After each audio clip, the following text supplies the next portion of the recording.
Hello, welcome back to this giant-sized crossover issue of Sector 2815. As always, I'm Paul Cook, and today I'm very excited because we have David from Comic Book Investments, from the Collectors Comics website, from the band Love Angelus join us. We'll talk to him about all of that right after this.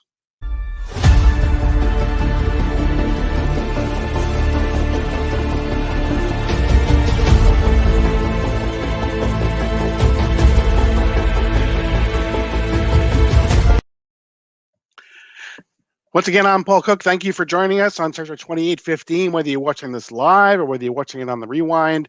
Hopefully, you'll hit the like button, you'll smash that subscribe button, and hit the notification button to be notified when we upload new content.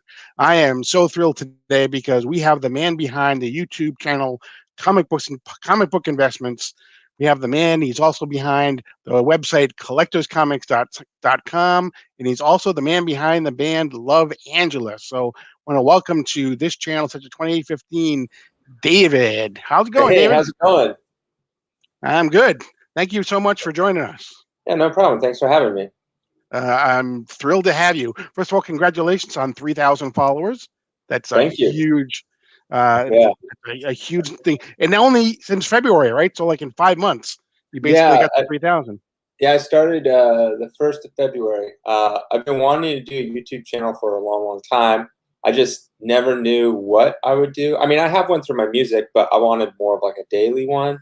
And so I always wanted to do like finance and investments and stuff like that. And it never occurred to me, even though I've been doing comics forever, to do like a comic channel because like I never really like thought anyone would really care or be interested. I don't know. I just like to me, I'm just like, oh no, there's probably not that many people that are into comics and like on YouTube and stuff. And I don't know this, and I wanted to do more finance and investing. And then I was like, well, why don't I just merge the two? So, and that's kind of like, yeah, why I started doing comic book investments. Yeah, and I think one of the things I really enjoy about your channel, one of the many things I enjoy about your channel is, it's just kind of a lot of times it's just like a conversation. It's just you, talking about comics and your feelings about them. And I love some of your rant videos that you do because I know that we feel, a lot of people feel the same way. I love the one you done, Rob Liefeld, by the way. That was just Oh yeah, I so got so much hate on that, and I'm like, really. yeah, I got like in the comments. I try to unless it's like trolling hate, I ignore. But if it's Mhm. like just disagreement hate kind of thing, then I'll talk because I try to respond to every single comment. I'm backlogged. I have so many to go back through, but but yeah, I got a lot of people. It's like he could charge whatever he wants to charge, capitalism and all this kind of stuff. I'm like, yeah, he's like. I think a lot of people might have missed my point. My point wasn't like how dare he charge. My point was as me as an artist, I do music and I see other artists, that maybe draw and stuff. My point was when someone appreciates your art so much that they're willing to wait in line just for you to sign something with some little pink and ink and pen, and it's kind of like, oh, I got to meet this band or I got to meet this artist or whatever, this comic book artist. Like that to me is like what you do for the fans. Like someone that loves your craft, your music so much that they just want to meet you and just like, can you just sign this and then I can keep it for myself and have a great memory. Like I just remember the time where, I was 16, me and my buddy saved up money to go to a Blink-182 concert, which at the time was our favorite bands. And afterwards we waited in line to get the band member signature, and all I had was I didn't have a poster or anything. I just had a shirt, so I took my shirt off and they signed the shirt. And I couldn't imagine being 16. I walk up there and they're like, yeah, that's $100, and I'm like, yeah, I don't have that kind of money. Like I'm 16, right? I barely had enough money for this ticket. So to me it's just kind of like a douchebag move. Yeah, and the thing is too, it would be another thing too if he said, okay, you know what, I'm going to charge you $50 for a signature. But he's like, okay, if you want it on Mutants 98, I'm going to charge you even more, Yeah, because that, so he's like, he's got a grading scale almost as, yeah. whoever more important it is to you, you're going to be more willing to pay me that much more money. And the thing is, like, he sees it as like, hey, look, people are gonna flip this and make money off my signature. That's fine, whatever. But by you putting a price so high, the only people that are coming to you now are people that are going to flip it. So therefore, you actually just encourage flippers to come, like resellers.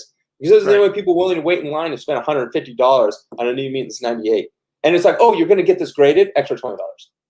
Yeah, and exactly. It's like, why don't you do signature for free? And if they want a balloon, a Deadpool balloon, or an inscription or something like that, that's $5, $10, whatever. So at least like people can get a signature free. Or if you're going to charge, like I say, like an outrageous amount like that, put up like, this goes to the Hero Initiative. It's the charity that helps out other artists, right? Yep. And it's like, that's great. It's fine. Like, you're giving back to the community and giving back to the artists, because Rob Liefeld started Image, and he was an artist during like the biggest boom, right, of comics. There's no way he's poor unless he like blew all his money on like drugs or something. Like this can't be. And it's like he has a lot of original art. He keeps it all. I ran into him at a comic convention, and he just goes to convention buying up his original art. So it's like, if you need money, you literally could just sell some of your original art. You could. Jim Lee, he does this all for charity, but all through the pandemic for like a month, and recently now, he does a drawing a day, just on an 8x11 or whatever it is, 8x10 drawing, puts it up on eBay. They sell for $5 to $10 grand each, right? He gives that all to charity, right? Because Jim Lee is massively rich. I mean, I think he's the president of DC Comics or something. He's a publisher and chief creative officer, I believe. Yeah, and then so he doesn't need the money, does the charity. But Rob Liefeld really needed money. Like, people pay big artists commissions. Like, hey, can you draw this, and I'll pay you $1,000, $2,000. If he needs money, just do that all day long. Just do commissions for people. Sell your art that you have. He also still does comic books. People pay him like probably $5 to $10 grand to just do a cover. So even if he threw all his money away from the '90s boom, he still has means to make a ton of money. Yeah, so, and yeah, it was. I love the thumbnail you did too. I noticed you put the little poo on his head. Yeah. So I'm like, I know what you're saying. I love making, like, being creative. I'm like, ooh, how can I do this? How did you? I think it goes back to working with your dad. But how did you get into comics? And what's the first comic that you can remember ever looking at? I'm assuming it had to be a Hulk comic because I love the Hulk. Mm-hmm. I'm assuming. I love the Turtles because I had all the action figures and I watched the cartoons. I can't remember any specific. Sorry, it's my dogs. You can kind of see him right there. See? Hey, is that Frankie or Quinn? That's Frankie. Yeah, Frankie's the white one. He's passed out. Frankie, you're snoring too loud. Yeah, so I can't remember an exact comic book, but I always knew I loved the Hulk, so I'd work for my dad, and instead of getting money, he would give me like comic books. I'm gonna move him out. You gotta go. You're snoring. You ruining everyone's experience. Say goodbye. Bye. Bye, Frankie. There we go. Yeah, sorry about that. That's okay. Yeah, so I can't remember a specific book. I can remember certain books, right? I remember saving up a ton of money to get a Spider-Man 6. And I know that doesn't go with my Hulk stuff, but for some reason I like the Lizard. And so I wanted Spider-Man 6. I actually just talked to my dad. For the longest time, I thought I had 2 copies of Hulk 181. It was like a low grade, might have been coverless. And then I also had a really nice grade, and I worked a ton for that. And I always thought it was a 9.4. It was actually a 9.6, he told me. And I sold that to pretty much buy my first car. So I had a 9.6 back in the day. Wow. The car was like 30 grand or 3,200. So. Wow. And now you're a comic book dealer now. for most people may know this, but tell us what's the difference between being a comic book dealer and being someone who owns a comic book, like a local comic book shop.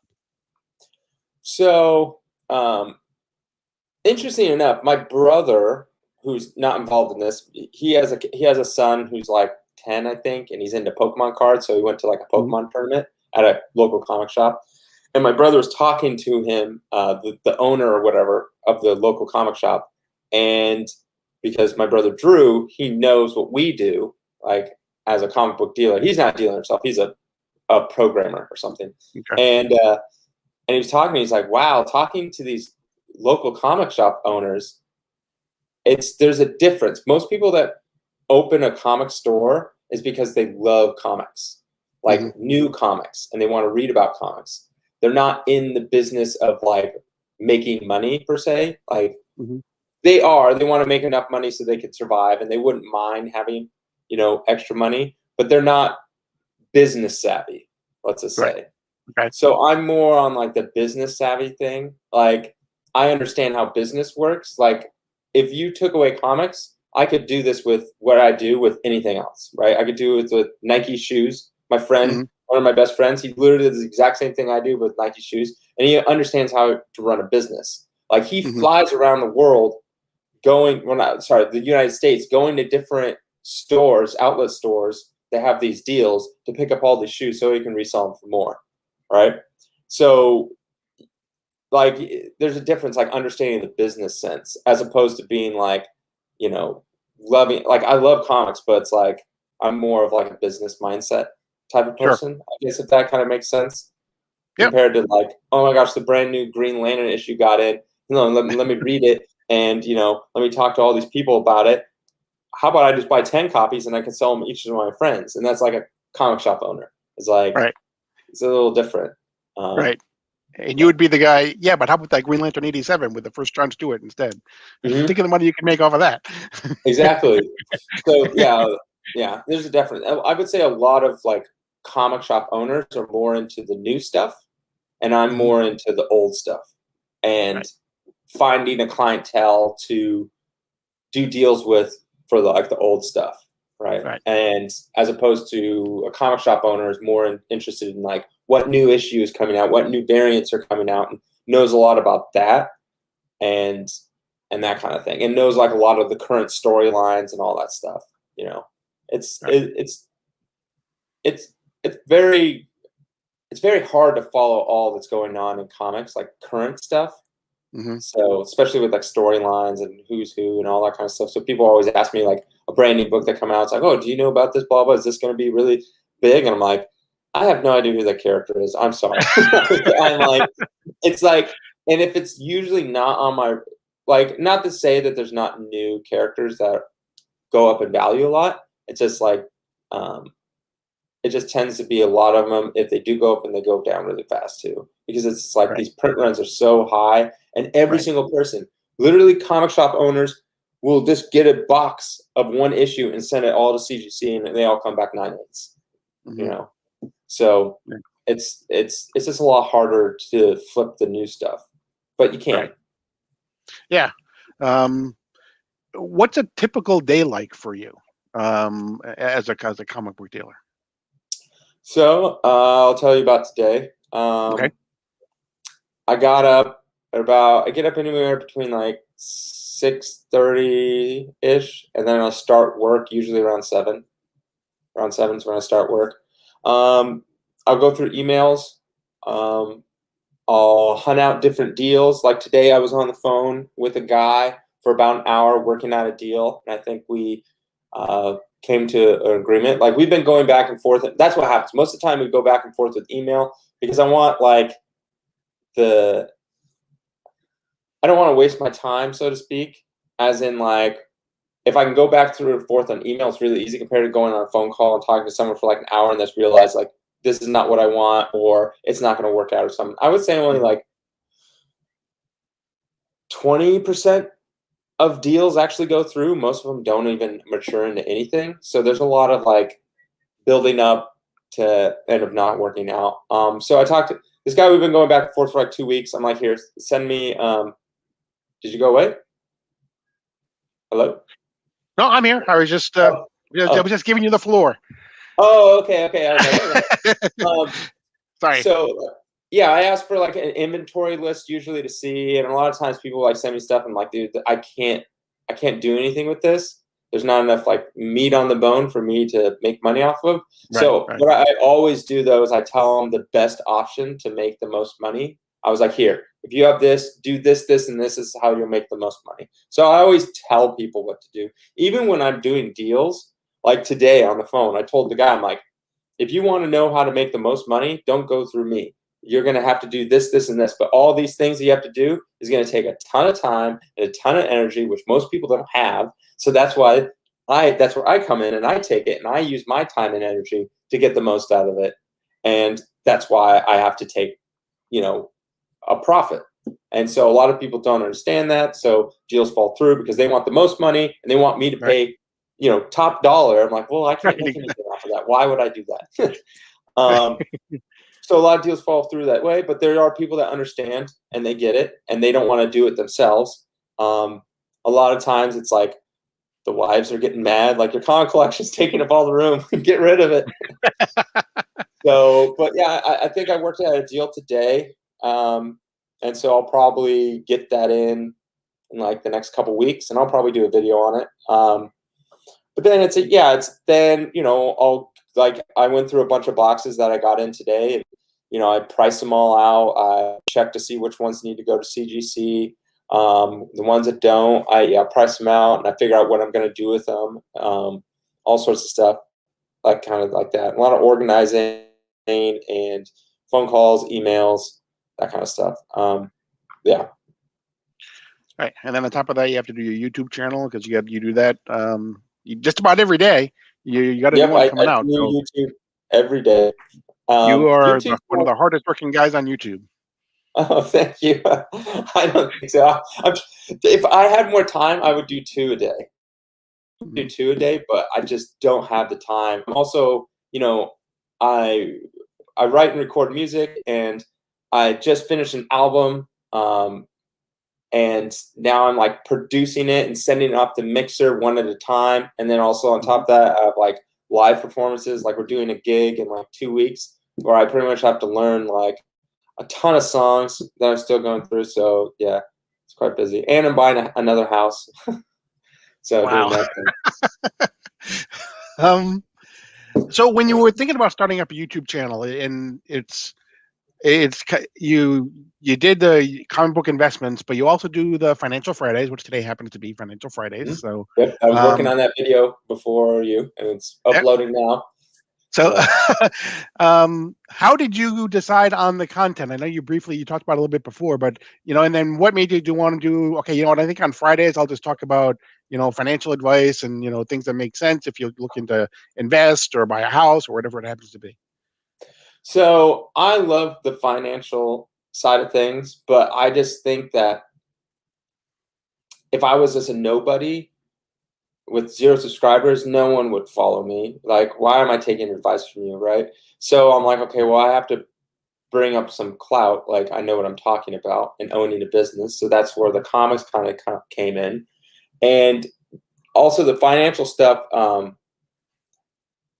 don't want to, I couldn't imagine myself talking about finances 7 days a week, right? But I like talking about it, but I just don't, I've run out of things to say. And then I'd be one of those channels that like just says stuff that doesn't really need to be said, but just so they can put out content.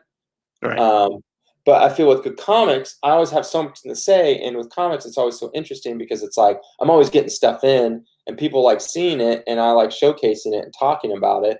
And if I can help out the comic community and understand these things, so I feel like there's that more to talk about with comics. So that's why I do comics a lot, and I like comics. So Right. it's like I could literally do talk comics for hours and hours and hours all day long. But the financial stuff is just like it's kind of uh, like a passion of mine, finances, and there's a lot of things people don't know that could help them in the long run. And it's just me passing on the knowledge that I know on other people and helping them. Like the best comment I've ever gotten was, I can't remember his name on YouTube, but I think it's like Thunder God or something like that. And he has a picture of Thor. And the best comment, I even copied it and saved it in a little folder, was he watched one of my videos on why you should buy a house and me going through the reasons why and all this kind of stuff. And that was the turning point that triggered him into buying it. And he commented like, because of this video, me and my wife pulled the trigger finally. We bought a house and all this stuff. So to me, that's like, wow, I can't believe someone would do that. And it's just like, it made me feel like, I don't know, it made me feel pretty special that someone, took my advice, even though to me, I feel like a moron. But so like, I'm like, oh, why are you listening to me? I don't know what I'm talking about. So, but yeah, it's just like, and, I think this was probably in March or something like that. So his house has gone up since then. And so it makes me very happy, like that kind of stuff, knowing that, I could help someone in the little knowledge that I do have. So yeah, that's kind of. Yeah, I mean, being able to impact people, I'm sure it was extremely gratifying and satisfying for you, but you have to use your powers for good, Yeah. so. And the thing is, it's like, we're not all against each other. It's not like me versus everyone else. Like, we're all in this together and we're all, going along together. So it's like me helping other people out if I can help them. And if people want to assume what I'm saying is help, then it doesn't negatively or positively impact me. Like, it's just like, I'm just helping people out. Like, why not? And the reason why I came at Financial Fridays is because I love Stan Lee's approach of everything has to have the same letter. Reed Richards, Bruce Right, Banner, exactly. Peter Parker, Peter Financial Parker, Fridays. I have a bunch of other ones I'm like cooking up in my head that I'm like, how can I make this work? I want to do like Market Mondays and something like that. Mhm. But I love that approach of things that Stan Lee does, because it just holds your attention a lot better. Yeah, that's what he said. Right, he did it because he figured it would be easier for people to remember their names if they had the Mhm. first letter in the first and last names. Yeah, Right. this flows So, so much better. yeah, So, and and again with the financial stuff, you also work that in with the comics too, because you do the market analysis all the time, which mhm. can be, when I watch it, I'm either very happy or I'm very sad, depending on whether Oh I yeah, have the comic that you're talking about.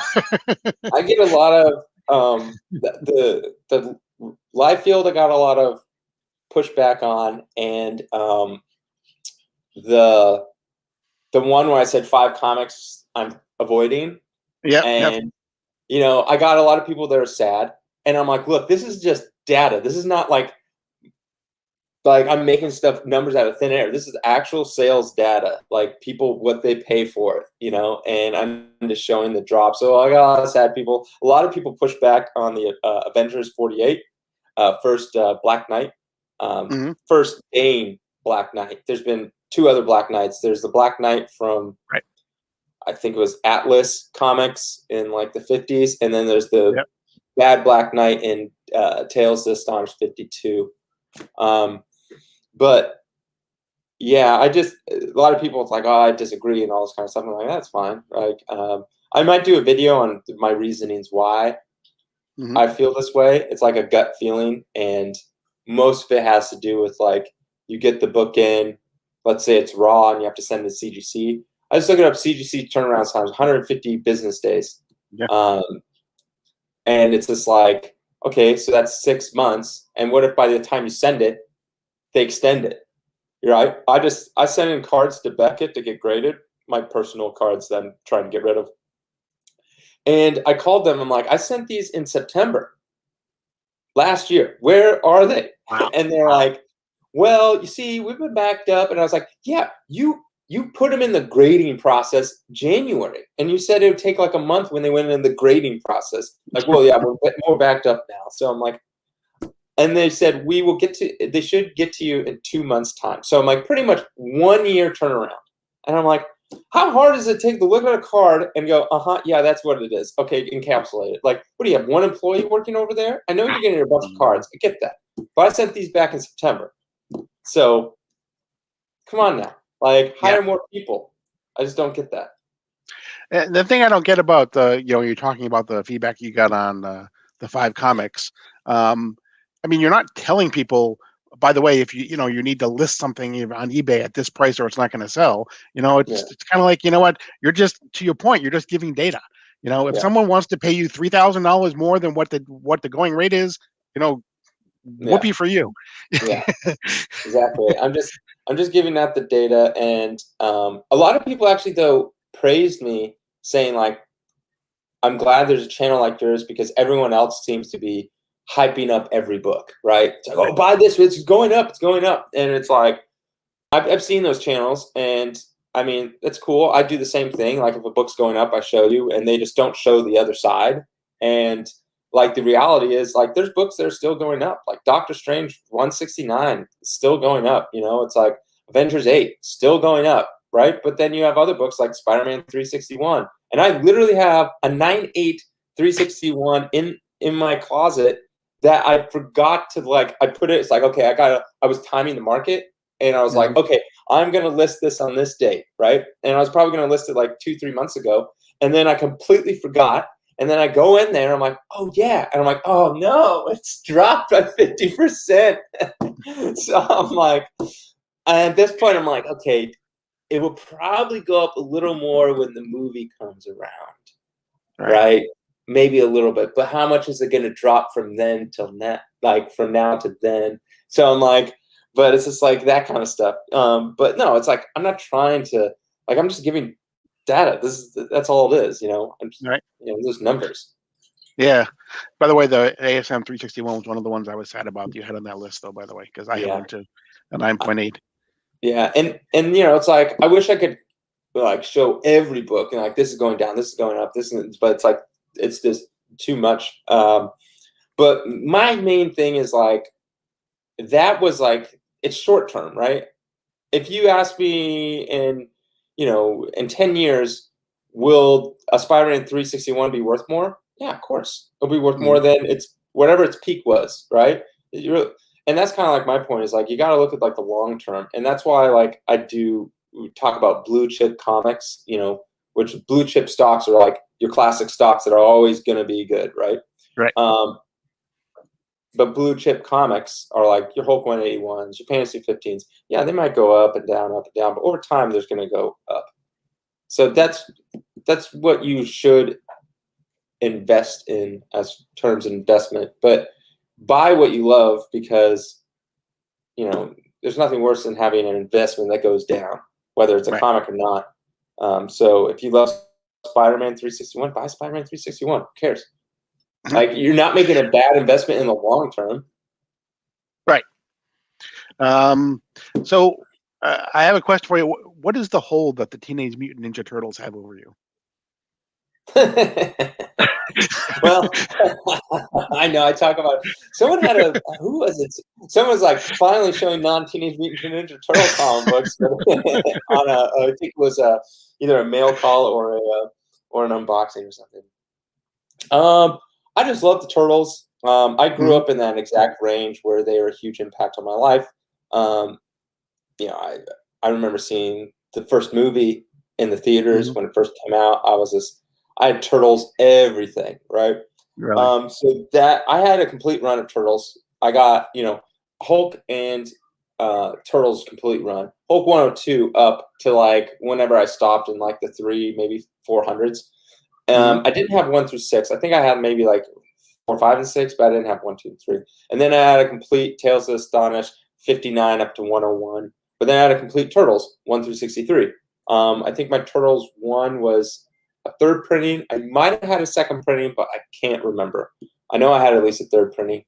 But I just love the Turtles, and I mean they are the biggest independent superhero ever, right? I mean, from Kevin Eastman, who happens to his studio is literally like up the street from me. And I remember. On top of that, oh, sorry. No, go ahead. Oh, on top of that, I mean, I keep on looking for this. I can't find it. I know it's somewhere around here. I showed it in my live stream giveaway, but a video. Freddie Williams, who did the Batman Turtles crossover event, Kevin Eastman has like superstars at his studio, and they do free signings.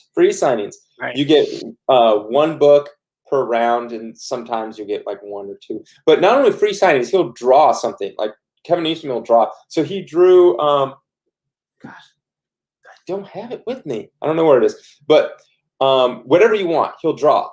So I had him draw Batman because I already have a ton of Turtle stuff from him. So he drew Batman.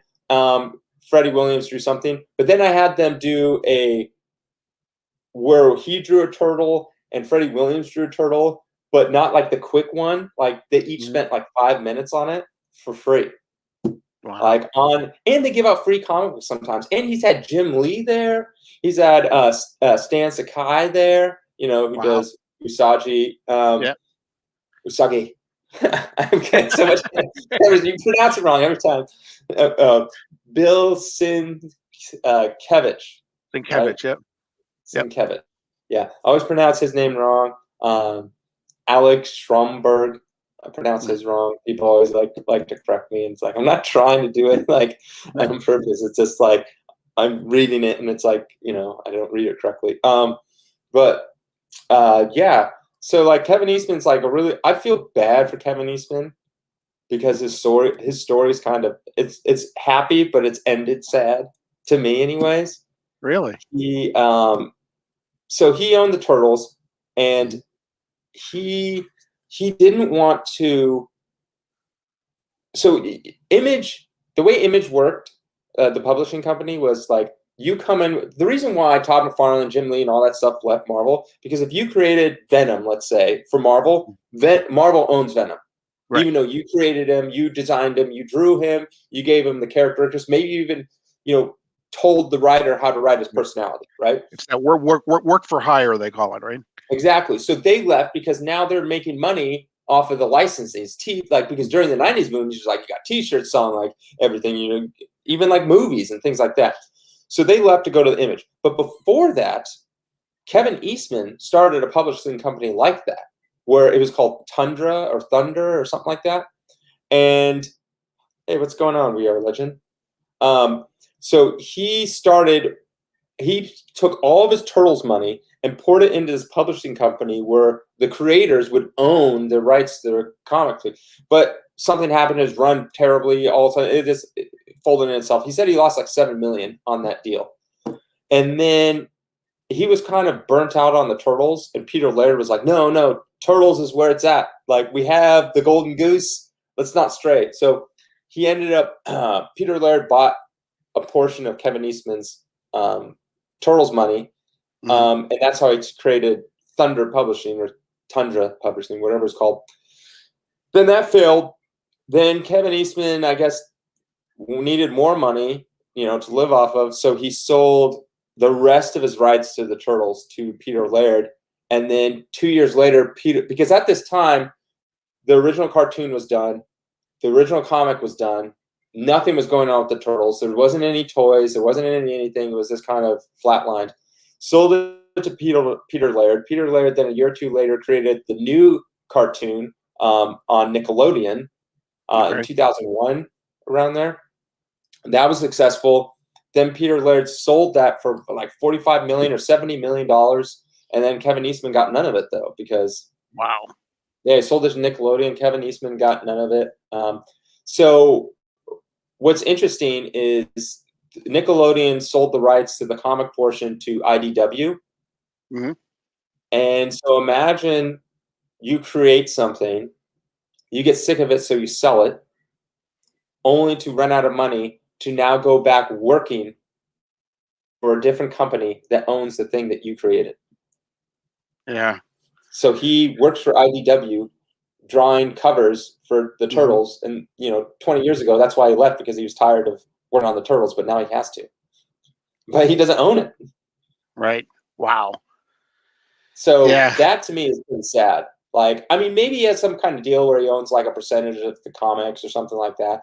But in the end, like, he doesn't own the characters anymore like he used to, and he's working for the company, And him and Peter Laird had a falling out, and they just kind of rekindled their friendship, but it didn't really look like much on the video I saw of them being friends Yeah. again. So, because think about Yeah, I this, it's know. like sorry. No, go ahead. Oh, it's like imagine Kevin Eastman, Peter Laird created together in like their basements and then whatever. They build this empire up. In the end, Peter Laird has all the money, Kevin Eastman has none. Yeah. So, It's like Facebook. yep. So, but it wasn't like Peter Laird swindled Kevin Eastman out. Kevin Eastman was Right. just, I'm done, and Right. yeah. Right. So I feel for the guy, but he's a nice guy.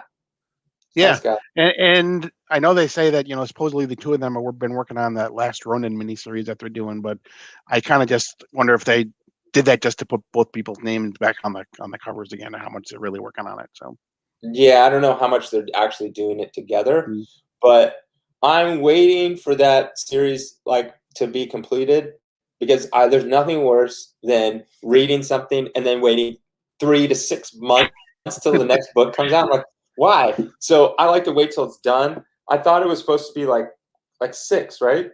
4 yeah, or 6 books. yeah. Yeah. They've only So done 3 so I far, I think. Only 3 issues so far. yeah, well, they did one, and then there was like 6 months until the next one came Right. out because of like COVID and all that stuff. Right. So I'm waiting for it to be done before I pick it up because I just like I've been tempted so many times. I read like the first page and I'm like, ooh, it's getting good, and I'm like, no, no. And then my friend like spoils things. I'm like, shut up, don't tell me anything. I'm waiting for it all to be done so I can read it all the way, cover to cover, be done. Yeah. Yeah, and it's actually, it took so long that they actually replaced the artists.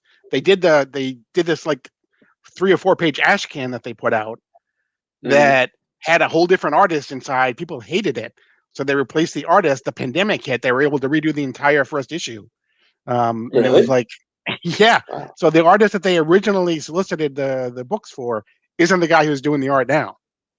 Oh, interesting. Yeah. Interesting.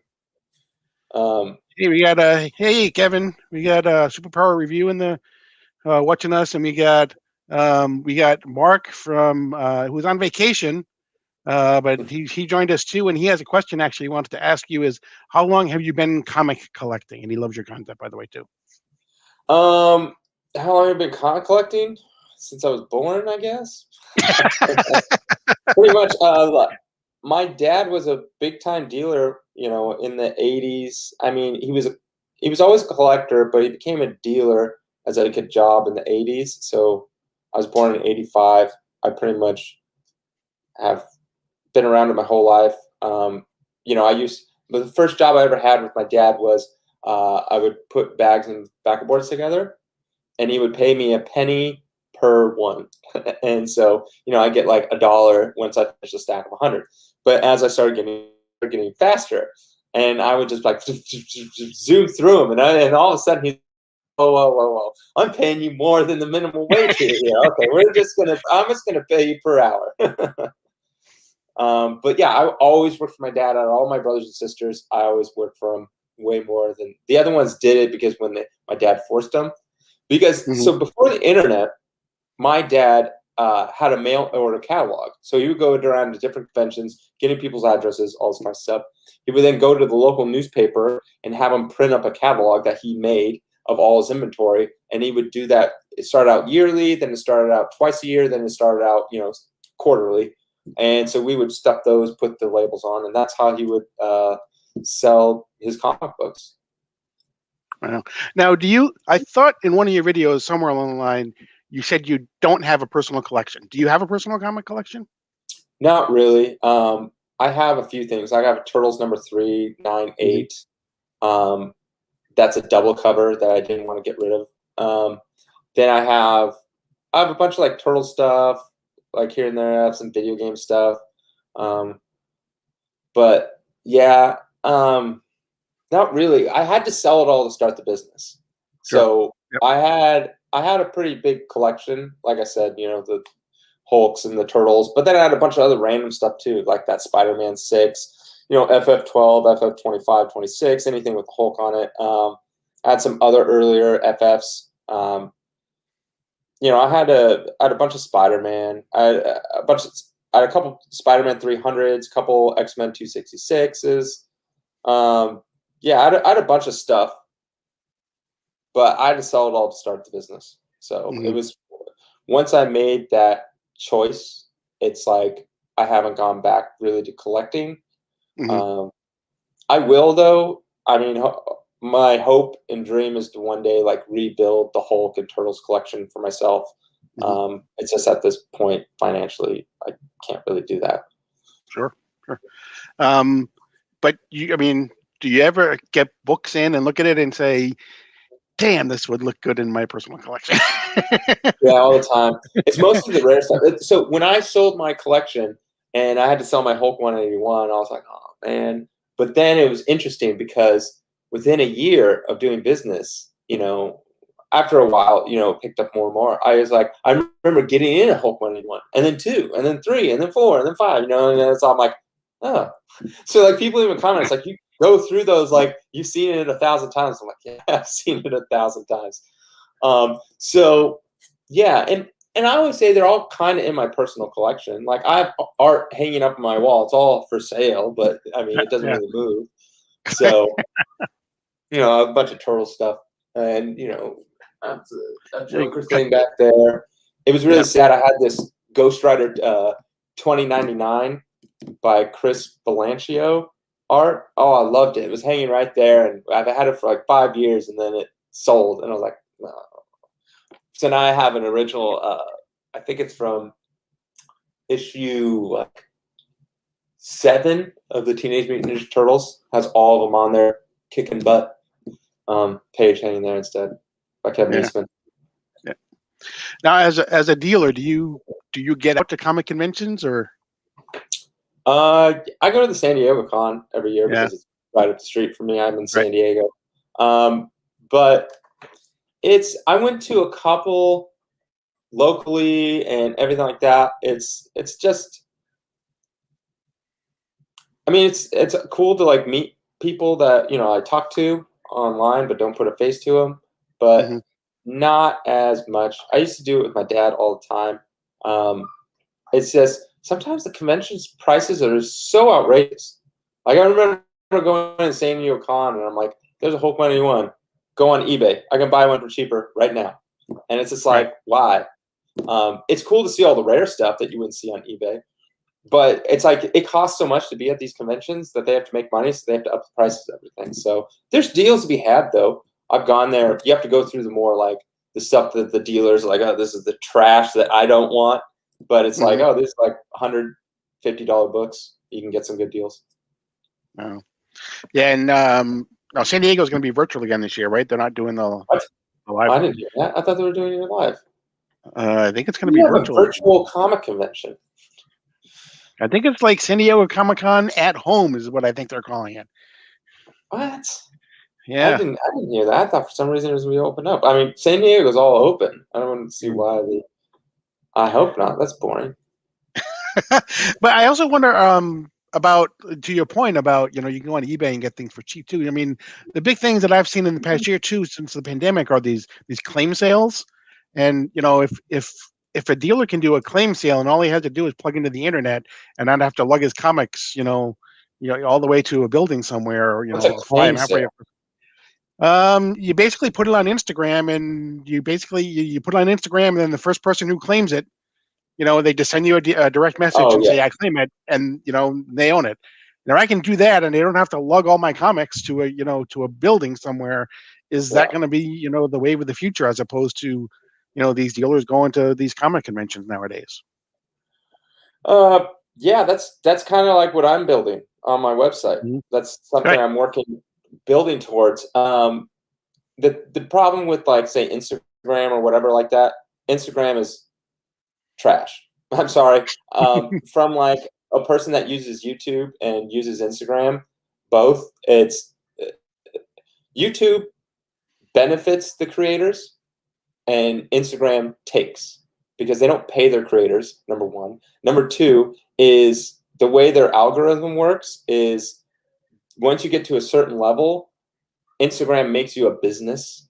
And then as a business, they're like, well, since you're making money from us, you have to pay to see your followers. So it's not like you have 5,000 followers and you make a post and it goes to all 5,000.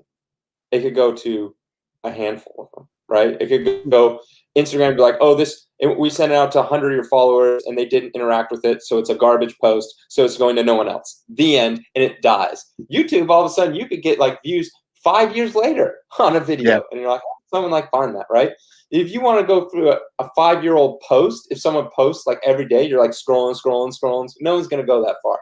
So I don't know. And Instagram is all about taking from you and as a creator compared to YouTube that at least pays you, all right?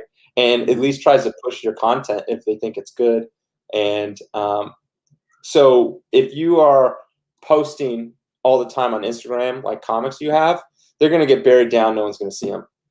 Yeah, that will be the thing that sucks is you'll have your guaranteed people that always come back and look at your stuff, but to get like new blood, it's just going to be a lot harder.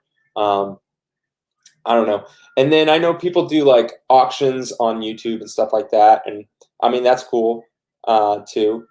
But it's never going to be like professional enough, I think. Where if you just show a comic like, hey, I have, what do I have here? I have this, Fantastic Four 72, right? And let's say this is a 9/8. Like, unless someone like really trusts you already, you're not going to get that big money coming in. Like, you're not going to be selling that Mario N64 for $1.5 million, So, Yeah. Well, that has its own problems, right? yeah. So it's gonna be so much harder. So you need a platform. You need a platform like eBay or like Heritage or Comic Link or something like that. It'll be fine for like the lower value stuff, but then it's. I just think it's just gonna be so much. I can't see it scaling. Like someone having their own auctions on their phone. I know there's an app called like what is it or what's something? What is it called? I see an ad for it all the time.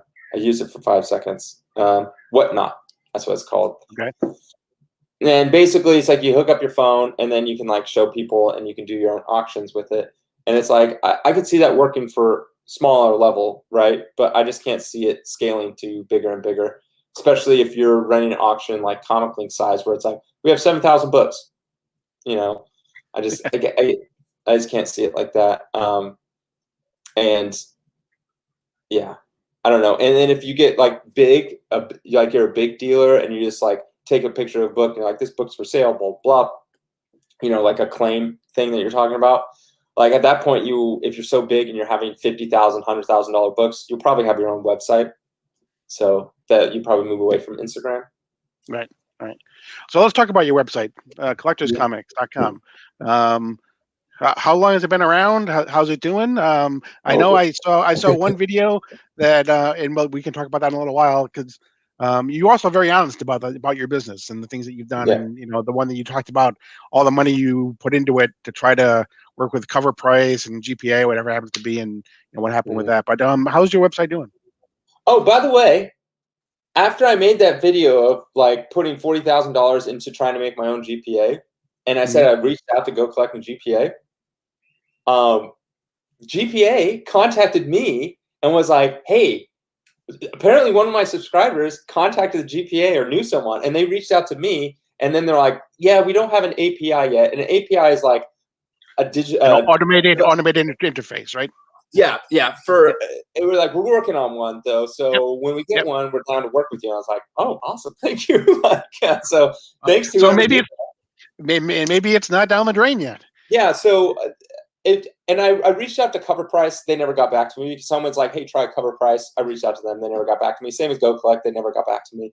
GPA never got back to me until whatever subscriber reached out to them, and they reached out to me. So, but yeah, so if they do get an API, we can integrate that. But that undertaking was just way too much, and we had to let it go. But I've been working on the website for either 3 or 4 years. And I'm limited by how much money I have. And the problem was many times, not just this instance, but many times we're not focused enough. And we're like, oh, this would be cool. This would be cool. So instead of building it like straight up, we're building it wide up. So it's like we kind of have like a little bit of everything. Like we have stats when we don't even have really sales. So it's like, why would we spend all this time and money building stats for books being sold and how much money's been transferred with all these like sellers when we don't even have like really any sales or sellers on board? Like we have our own sales now, but we don't have like other sellers. So it's like, why did we build that? Like, what do we need that for? At this time. Right. So yeah, we're working on getting our own auctions, which hopefully we should have our first auction within 3 to 6 months. Nice. Hopefully. It's pretty close. And what we want to do is, so with eBay, we control everything you say and do because we want your 10% final value fee. And now the 3% payment processing fee. With us, it's like, we don't want to get involved. Like, you want to take a check, you want to do it outside of our website, care less, right? And in the beginning, it's all going to be free. And then once we do start charging, we won't charge until we feel that it's beneficial to the seller. So it could be years, like a year or so. But even then, it won't be a percentage. It'll just be a flat fee. Now, but people can sign their books to you and you'll sell them though, right? Yes. So if we do an auction or a consignment, there is a charge, and it's going to be 5%. Mm-hmm. The reason for that is because if they send it to us, we have to take pictures, we have to list it, we have to sell it, we have to ship it out. So that's the fee for that, and it's a percentage based. Same with the consignment. If it's a consignment, we have to get it in. We have to do so with consignments. It's like we middleman, and so we'll offer. The way we'll have it is, if you're like a legit dealer or something like that, you don't need to use us as a consignment service. But if you're like a nobody, like no one knows who you are, like you could scam people, then you'll have to consign with us just to transfer the books over to the whoever's buying it. And that's how kind of how like Goat and StockX do it. They're a shoe company, but same thing. Mm-hmm. But I mean, 5%, it's a hell of a lot cheaper than you get from Comic Link or Comic Connect or Heritage or Hakes or wherever, wherever you want to go. It's the only way it could work. Why go with us if we're 10% when you go with Comic Link, right? We're nobody. So we have to earn people's trust and earn their business and earn the fact that we can, we do a good job. And no one's going to trust us unless we're cheaper than everyone else. So in the beginning, it's like we're probably not going to really make much money. And we kind of have to do everything on a shoestring budget. But until we can prove ourselves, we've been doing a dealer for like 13 years. It's different when, you go to this side of the business. Right.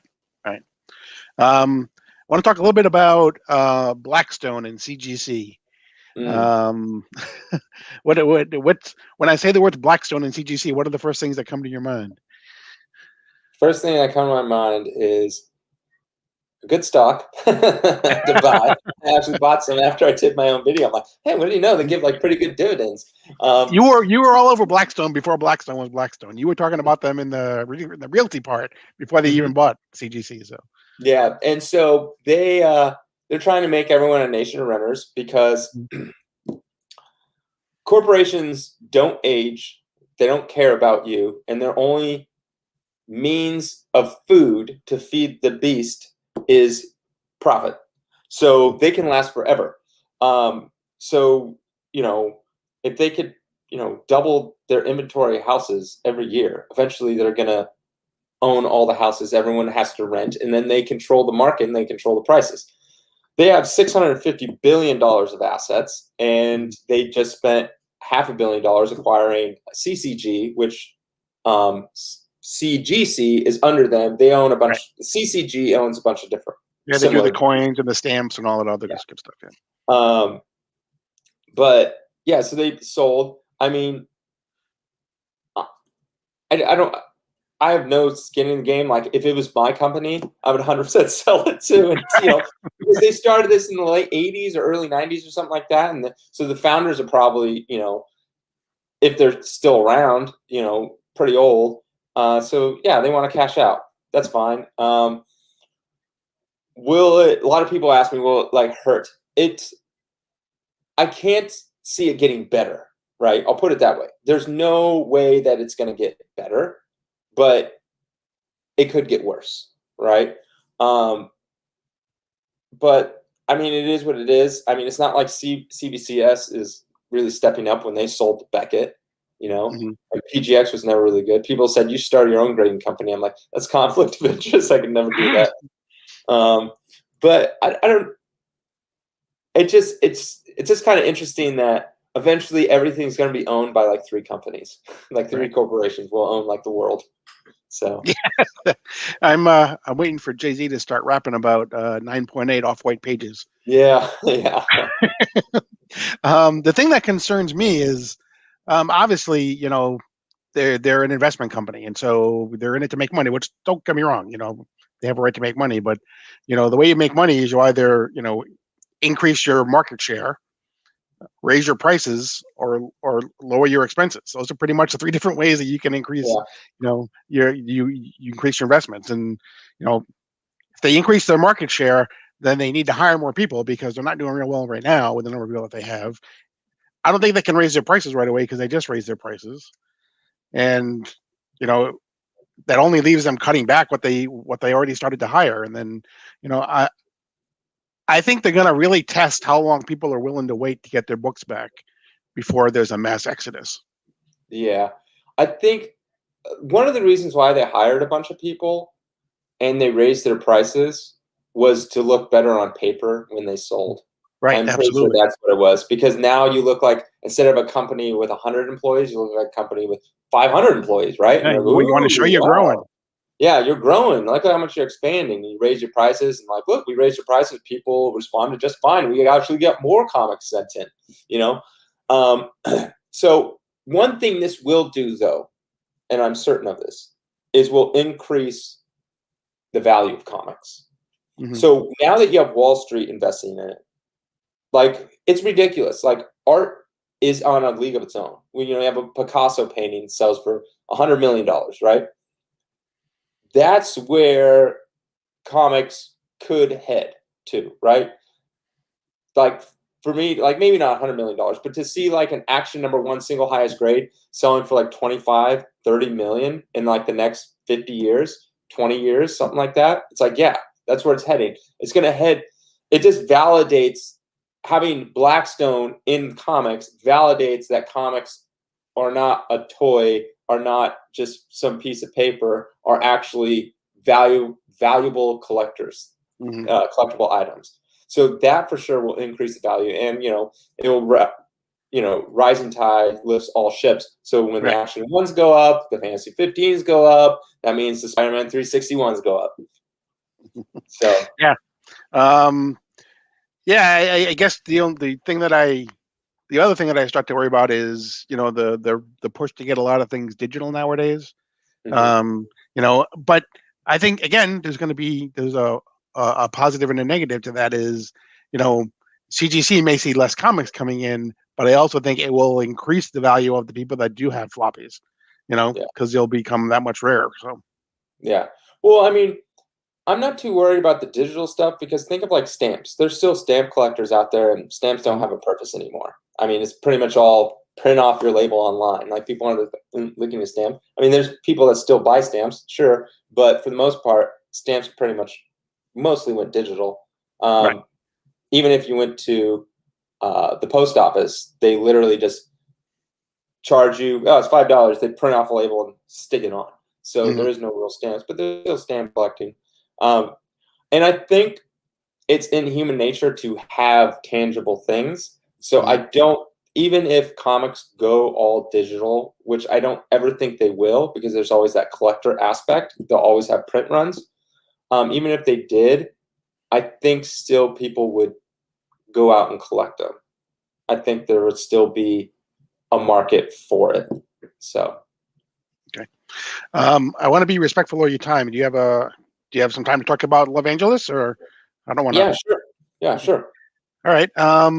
So your band is Love Angeles. Tell me a little bit about Love Angeles, how it came to be. Where did the name come from? So the name is it's kind of like a long story, but basically I moved here to California out of high school and to pursue music. So I've been doing music for forever. And I wrote a song, and I met some, like, I've been in bands, tons of bands, but I was never like the lead writer, lead singer, lead anything. I was just the bass player or the guitar player. And so I'd always write, and I wrote a song, and I was in a band, and the lead singer was like, "Wow, that's a really good song. Here, let me put some lyrics over it," because I just wrote the music. And then he called the song Love Angeles, and then we named the band Love Angeles after the song. And so after that band broke up, I just kept the name because the name kind of represented, like, hey, someone actually thinks your music is good for once. Good enough to like make a song, like finish the song and actually play the song live and stuff like that. So that's kind of like where the name came from. The song originally was written about picking up a girl from LAX and living with the girl, and things don't work out, and then you drive her back to LAX years later, and she flies away to wherever. So the song was like Love Angeles, like there goes like my love type of thing.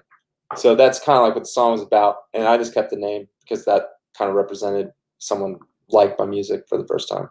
So, but yeah, I've been in a bunch of different bands, but this Love Angeles band, I'm the lead singer and lead writer of all the songs, and we did 2 full-length albums, and then we just went in the studio. I don't know if you know who Jason Mraz is. Oh yeah, yep. Yeah, so I record at his house, and so we just finished recording a 4-song like EP kind of thing, and I'm finishing producing it, and I should slowly be releasing those songs one at a time here coming soon. And then we were also nominated for San Diego's Best Pop Album of the Year, which I did a giveaway, and I'm actually very thankful and impressed that so many people responded. I'm sorry it took so long to get to. I just didn't expect so many people to respond. I got like 600 emails, and I was like, I expected like, oh, I'll get like 10, and I was like, oh wow. So. Yeah, and I also I saw you when you were in the Den. Oh, thank you. Yeah, so that was great. Yeah, I mean, music is like my passion. Like, I love comics. Don't get me wrong. I mean, like my arms are all this one, all tattooed in comics. I have tattoos like the rest of my body. I was going to get to those eventually. So. Oh, okay. Yeah, and so like I love comic books, right? Yep. And comic books are definitely influenced my life. I mean, if you listen to the songs and the lyrics, there's always a comic reference somewhere in there. Hey, you have songs. You have a song called Wonder Woman. You have a song called Invincible. You have a song called Juggernaut, right? Yep. Yeah. Yeah. So they're very, and I'll have like one song I have. It's called Unstoppable, and I reference Dark Horse, like Dark Horse comics. So like I always try to sneak in references. I have literally a song called My Vow to MJ, which is literally Peter Parker's perspective of like fighting villains to save Mary Jane. But like I use words that, like, unless you're a comic fan, you know what I'm talking about, but most people think it's just like a love song. So, but it's literally just Peter Parker's perspective of like having to go through all these times that MJ gets kidnapped and he has to save her. So, yeah, but yeah, comics are just a huge thing, but music's like really, really important to me. It's like, my passion. It's like, what I would love to be on like stage and singing songs to like people and stuff like that. Always doing comics. Like, even if I was super famous, I would still be in the comics and still do them in some capacity. See, I see. You ever seen one of those? It's called the Venn diagram, where you get the circles that overlap each other, like 3 circles. And I see like the comics and the music and your dogs as the 3 circles. Yes, and somewhere where they overlap is where all 3, the comics, the dogs, and the music all overlap in the middle there. Because I mean, your dogs have been they've been the stars of your videos. Yep. They've been the start of, well, both your music videos and also I remember the video you did of comic book investments, and it's like, that's my dog snoring. Yep. They're always here. They're on the covers of my albums. Yeah. Yeah, they're that's a very good, accurate statement. Those three diagrams, yep, that make up me. Yeah. What is your creative process like? Do you get the music first and then try to add lyrics? Do you usually have the lyrics first and then you try the music? Is it, just whatever happens to come first, or? So usually what I do is I bust out my acoustic guitar and I start playing around with different chords, and then from chords I go to like finding melodies, and I'll sing melodies. Lyrics are like the last thing I write. Usually as I'm like singing like kind of like gibberish, I kind of get an idea of what I want the song to be. And sometimes I'll have like an idea ahead of time. Like I want the song like Invincible. It's like Invincible is literally I had Incredible and Invincible. And I from Invincible Iron Man and Incredible Hulk. And I'm Mhm. like, I'm gonna put one of those two words and I'm gonna make a song out of it. So originally the song was Incredible because I like Hulk better. But it was like incredible, like we are incredible, all this kind of stuff. But it wasn't really working. So I went with Invincible. But yeah, I mean, I started out with a concept of like, I'm gonna put either Incredible or Invincible in this song and make a song about that. And then from there, I kind of bust out my guitar, kind of work things, and then just kind of slowly gets together till it's made, kind of thing. I know this can be kind of like, asking you like, which of your children do you like the best, but do you have a particular song that you've written or you perform that are either especially attached to or proud of, or? Hmm. Mm, hard to say. I mean, there are some that I think are better than others. Um, then there are ones that I like listening to over others. Probably Slow Down off the newest album and then Headlock off the other album. I enjoy listening to over all the other ones. Probably because we don't play them as much, so like live. But they're more of like more easy listening, I guess. But I mean, yeah, it's hard to say. Like having like a favorite. I mean, each one. I mean, I have ones I don't really care about as much, but for the Mhm. most part, each one means something different to me and holds something special in it. So yeah, I can't really say, oh, this one's better than this one. I hate this one or something. Mhm. So like the MJ one, it's like maybe it doesn't mean too much things personal, but it's like cool because it's like about Spider-Man, and probably most people won't recognize that it's about that, that kind of thing. Yeah. So each one has something a little different for me. Mhm. I personally like Wonder Woman myself. But then this video goes back a few years. You did a video where it was just you, a microphone, and the guitar, and you did a cover of Iris by the Goo Goo Dolls. Yep. I Um, love the I Boogie Dolls. I really enjoyed that. Oh, really? Yeah. That was when I was like, that was like I think my first video ever on YouTube, and I was like, oh, I should do covers on YouTube, and I tried it, and then I was like, well, I don't know, I don't know, I just didn't continue it. But yeah, I think that was like my first YouTube video. I think I did, but yeah, thanks. Yeah, Goo Goo Dolls is one of my favorite bands. Mm. Um, so I want to go back to comics real quick, just kind of to finish it off. One of the things that I like to ask everybody that comes on is, I call it, bury me with, and that is, if you could be buried with one comic, what would it be when you That die? means that means value has no meaning. Either because of the value to you. Yeah, value is me, as Right. in like monetary value. Right. Oh God, one. I can only pick one. One. One. It'd either be a Turtles or a Hulk, and I guess it'd be Turtles number one. I'm thinking. Um, First printing. yeah, definitely first. um, I guess, yeah, Turtles number one, or you know, maybe Hulk 102. Hmm. I guess I never had a Hulk one as a kid. Um, and Hulk 102 is like the earliest one I can remember. It's like, oh, this is going to start my run. Hmm. So one of those, I guess. I don't know. What about you? What would you be buried with? Um, I think it would be Showcase 22. Oh, Green The fir- Lantern. Yeah, Green Lantern's my favorite character. I love Green Lantern. I'm Noticed thinking of getting by my tattooed name, here.